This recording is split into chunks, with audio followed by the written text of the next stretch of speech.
Hi, I'm Auntie Dana. It happens to be Christmas Day, December 25.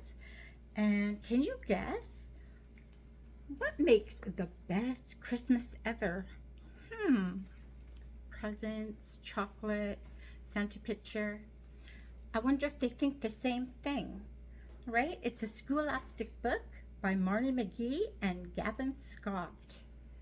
Best Christmas ever. Okay, let's find out. Best Christmas ever! Millicent Mouse was all aflutter. Christmas was only one day away, and the little mouse could hardly wait. She had swept and scrubbed until everything sparkled. She had fluffed and dusted until she sneezed. Oh my goodness, so there she is, in her place nice, clean, tidied up for Christmas. Millicent gathered apples and nuts from the cellar, because that's what mice eat. In a flurry of flour, she baked an apple nut pie.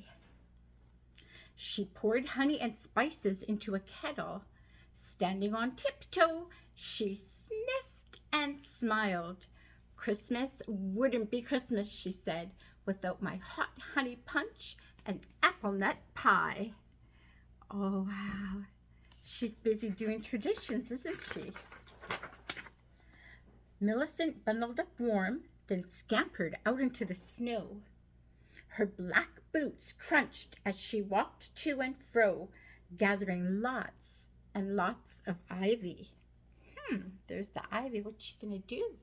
Christmas just wouldn't be Christmas, she puffed, without fresh ivy for my wreath and berries to string on my tree.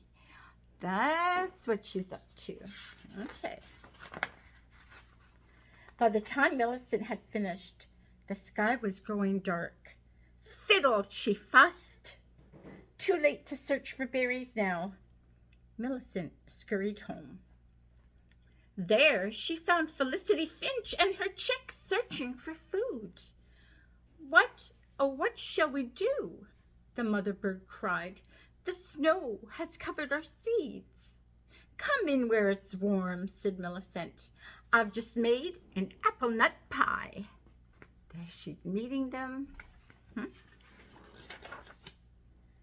In the flick of a wing, the kitchen was full of hungry chicks.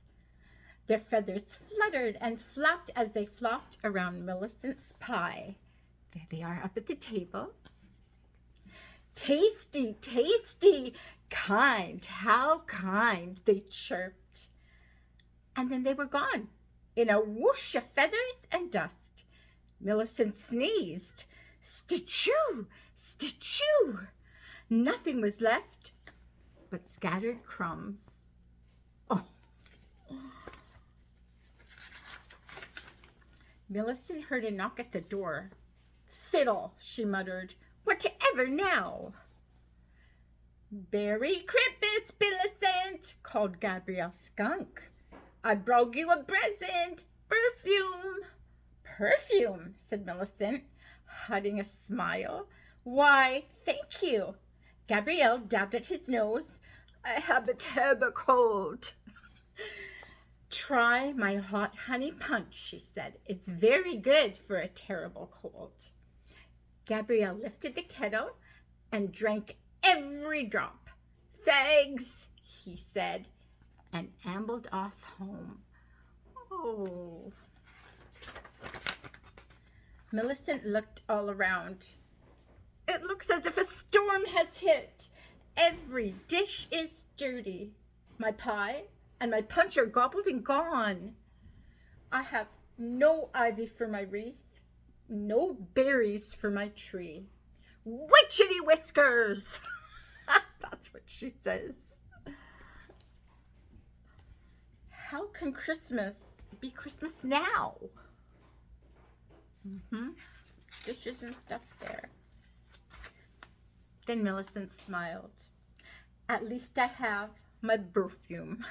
Perfume from a skunk, she giggled, and rustled off to bed. The baby hedgehog is warm, she whispered. The chicks are full of pie, and the punch will help clear Gabrielle's cold. And with a yawn, she fell asleep. Zzz. The next morning, Millicent woke to a chorus of cheeps and chirps. Outside were robins, sparrows, and finches, and they were all singing for her. Behind the birds came a family of hedgehogs. Grandfather Hedgehog carried a sack, and the baby had flowers stuck in his prickly spines. Cheepy cheep! Cheepy cheep! Chirp! They're singing. There she's looking outside. Oh my goodness. All her friends. It's the same as someone singing a Christmas carol outside your house, right? Last came Gabrielle Skunk with a lopsided grin and a great big cake. Gracious goodness, exclaimed Millicent. She invited them in. They trimmed the tree together with treasures from Grandfather Hedgehog's sack. Buttons and ribbons, sparkling foil, and scraps of cloth. Yeah, they're decorating that tree with what they have. Next page. Millicent's black eyes sparkled. This is the very best Christmas ever. And I am surely the happiest mouse in the forest. Christmas just couldn't be Christmas without my wonderful friends. Oh, goodness. Everyone's so happy being together. And that's the end. And I just love this story because the best Christmas ever is really not about presents and chocolate, and it's about the people that we love and who we keep near and dear, right? The people we can count on and who can count on us.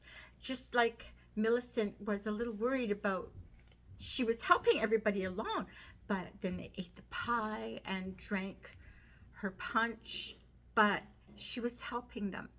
And at first she was like, oh dear, what a mess. But then she realized that she's there.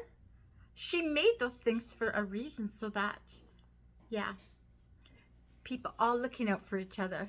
I think that's what will make the best Christmas ever. I hope you think so too. I'll see you next time.